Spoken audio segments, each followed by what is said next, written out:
বাংলাদেশে এমন কিছু জেলা রয়েছে যে জেলাগুলো অনেক বিপজ্জনক হয়ে থাকে এবং আপনি যখনই এই জেলাগুলোতে যাবেন তখন আপনাকে সতর্কতা অবলম্বন করতে হবে, কারণ এই জেলাগুলোতে আপনার সাথে যে কোনো সময় যে কোনো জিনিস ঘটে যেতে পারে। তো আজকের এই ভিডিওতে আমরা জানাবো বাংলাদেশের সবথেকে বিপজ্জনক এবং ভয়ঙ্কর 10টি জেলা সম্পর্কে। তো 10 নম্বর অবস্থানে রয়েছে বরিশাল জেলা। বাংলাদেশের সবথেকে বিপজ্জনক 10টি জেলার মধ্যে 10 নম্বরে থাকবে বরিশাল জেলা। বরিশাল জেলায় যদি কখনো আপনি বেড়াতে যান কিংবা ঘুরতে যান তাহলে আপনাকে সতর্কতা অবলম্বন করতে হবে, কারণ যে কোনো সময় এখানে আপনি ট্র্যাপে পড়ে যেতে পারেন। এই জেলাতে যদি আপনি একটু অসতর্ক হয়ে যান তাহলে আপনি ফাঁদে পড়ে যেতে পারেন। তো এই কারণে যখন আপনি বরিশালে যাবেন তখন আপনার চোখ কান খোলা রাখতে হবে। এরপর 9 নম্বর অবস্থানে রয়েছে নোয়াখালী। বাংলাদেশের সবথেকে বিপজ্জনক 10টি জেলার লিস্টে 9 নম্বর অবস্থানে থাকবে নোয়াখালী। নোয়াখালী এমন একটি জেলা যে জেলাটি নিয়ে বাংলাদেশের মানুষ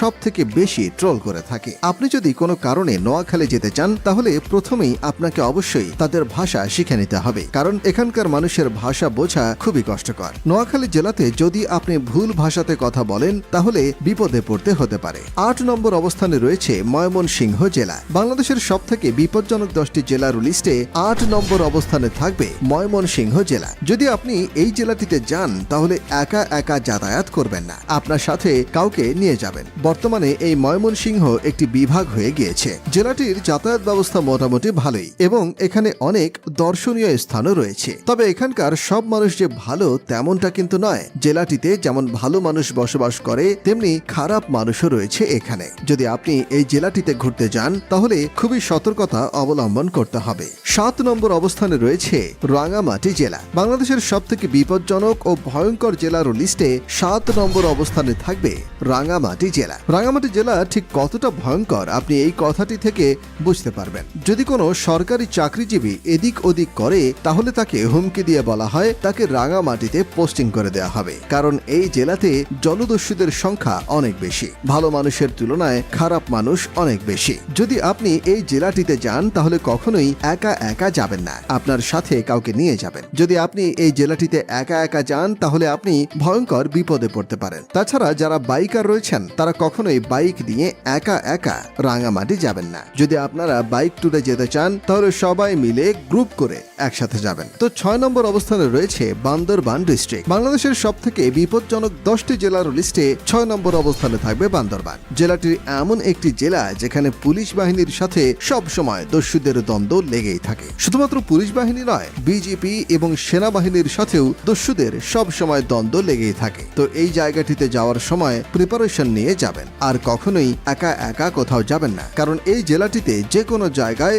যে কোনো কিছুই ঘটতে পারে। আপনি যদি বান্দরবান জেলায় ঘুরতে যান তাহলে সাহসী বন্ধুদের সাথে নিয়ে যাবেন। 5 নম্বর অবস্থানে রয়েছে কক্সবাজার জেলা। বাংলাদেশের সবথেকে বিপজ্জনক 10টি জেলার লিস্টে 5 নম্বর অবস্থানে থাকবে বিখ্যাত কক্সবাজার জেলা। বাংলাদেশের যত মানুষ আছে তাদের বেশিরভাগই শখ করে কক্সবাজারে ঘুরতে যায়, কিন্তু আপনাদের উদ্দেশ্যে বলে দিতে চাই এই জেলাটি অনেক বিপজ্জনক একটি জেলা। কক্সবাজার জেলায় শুধুমাত্র বাংলাদেশের মানুষ ভিড় করে তা নয়, পুরো পৃথিবী থেকে হাজার হাজার মানুষ এই জেলায় ঘুরতে আসে। কক্সবাজার জেলাটি বিপজ্জনক তার কারণ হচ্ছে এখানে রাতের বেলা অনেক বিপদ সৃষ্টি হতে পারে। তাই রাতের বেলায় কক্সবাজার জেলাটিতে আপনি কখনোই একা একা বের হবেন না। কক্সবাজারের বিপজ্জনক একটি জায়গার নাম হলো মেরিন ড্রাইভ রোড। এই জায়গাটি থেকে সব সময় দূরত্ব বজায় রাখবেন। তাছাড়া যেমনটা জানেন এই জেলাতে মাদকের ব্যবসা অনেক বেশি হয়ে থাকে। কক্সবাজার জেলাটিতে প্রচুর পরিমাণে মাদকের লেনদেন হয়ে থাকে। তো যারা কক্সবাজারে যাবেন তারা সব সময় সাবধানতা অবলম্বন করবেন এবং রাতের বেলায় হোটেল থেকে বের হবেন না। আসলে এই ভিডিওটির উদ্দেশ্য হচ্ছে আপনাদেরকে সচেতন করা, কারণ অনেক মানুষ আছেন যারা এই জেলাগুলো সম্পর্কে জানে না, যার ফলে এই জেলায় ঘুরতে গেলে মাঝে মাঝে মানুষ বিপদে পড়ে বা বিপদে পড়ে যান। 4 নম্বর অবস্থানে রয়েছে নারায়ণগঞ্জ জেলা। বাংলাদেশের সবথেকে বিপজ্জনক 10টি জেলার মধ্যে 4র্থ অবস্থানে থাকবে নারায়ণগঞ্জ জেলা। আপনারা হয়তো মনে মনে ভাবছেন এই জেলাটি কোথায় গেল। যেমনটা জানেন নারায়ণগঞ্জ জেলা একটি শান্তিপূর্ণ জেলা নয়, এখানে প্রায়ই সব রকমের ঝামেলা লেগেই থাকে। বাংলাদেশের ইতিহাসে বড় বড় দুর্ঘটনা ঘটে গিয়েছে এই নারায়ণগঞ্জ জেলাতে। তো আপনি যদি কখনো এই জেলাটিতে যেতে চান তাহলে সব সময় বন্ধু বান্ধবদের সাথে নিয়ে তারপর ঘুরতে যাবেন, কারণ এখানে আপনি একটু ভুল করলে আপনাকে ফাঁসিয়ে দেওয়া হতে পারে। তাছাড়া এই জেলাটিতে কোনো মানুষের সাথে অযথা তর্ক বিতর্কে জড়াবেন না। মনে রাখবেন এই জেলাটি বাংলাদেশের একটি বিপজ্জনক জেলা। 3 নম্বর অবস্থানে অবস্থানে রয়েছে কুষ্টিয়া জেলা। বাংলাদেশের সবথেকে বিপজ্জনক 10টি জেলার লিস্টে 3 নম্বর অবস্থানে থাকবে কুষ্টিয়া জেলা। কুষ্টিয়া জেলাটি খুব একটা শান্তিপূর্ণ জেলা নয়।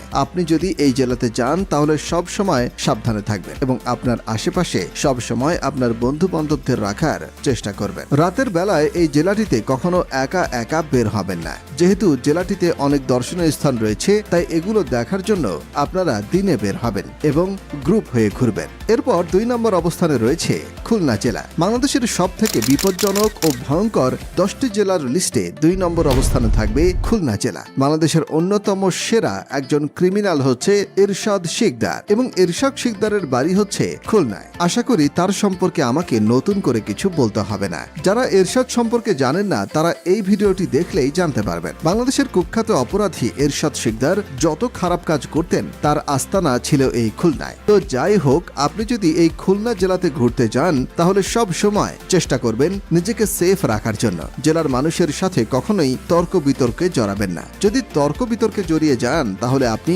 বিপদে পড়তে পারেন। এরপর 1 নম্বর অবস্থানে রয়েছে যশোর জেলা। বাংলাদেশের সবথেকে বিপজ্জনক ও ভয়ঙ্কর 10টি জেলার লিস্টে এই 1 নম্বরে থাকবে যশোর জেলা। এমন একটা সময় ছিল যখন এই জেলাকে বলা হতো মাদকের এবং সন্ত্রাসের আগ্রা। তাছাড়া এই জেলাতে এমন কোনো খারাপ কর্মকাণ্ড নেই যেগুলো ঘটেনি। অবাক করার বিষয়টি হচ্ছে এই জেলাতে দিনে দুপুরে মার্ডার করে ফেলা হতো। আপনি যদি এই জেলাগুলোতে যান তাহলে সব সময় সাবধানে থাকবেন আর কোনো মানুষের সাথে তর্ক বিতর্কে জড়াবেন না। যদি আপনি এই জেলাটিতে ঘোরার সময় কোনো রাস্তা চিনতে না পারেন তাহলে কোনো মানুষকে জিজ্ঞাসা করার দরকার নেই, কারণ আপনার হাতে মোবাইল রয়েছে। আপনি গুগল ম্যাপ দেখে নিতে পারেন। তবে ওভারঅল কথা বলতে গেলে যশোর জেলার মানুষ কিন্তু ভালো, কিন্তু এই ভালো মানুষের মধ্যে অনেক খারাপ মানুষ লুকিয়ে আছে। তবে এটি শুধুমাত্র যশোর জেলা তাই নয়, বাংলাদেশের প্রত্যেকটি জেলার মানুষের মধ্যে ভালো এবং খারাপ রয়েছে। তো যাই হোক, আপনারা দেখতে পেলেন বাংলাদেশের সবথেকে বিপজ্জনক জেলা। আপনি কোন জেলা থেকে এই ভিডিওটি দেখছেন তা কমেন্ট করে জানাতে ভুলবেন না।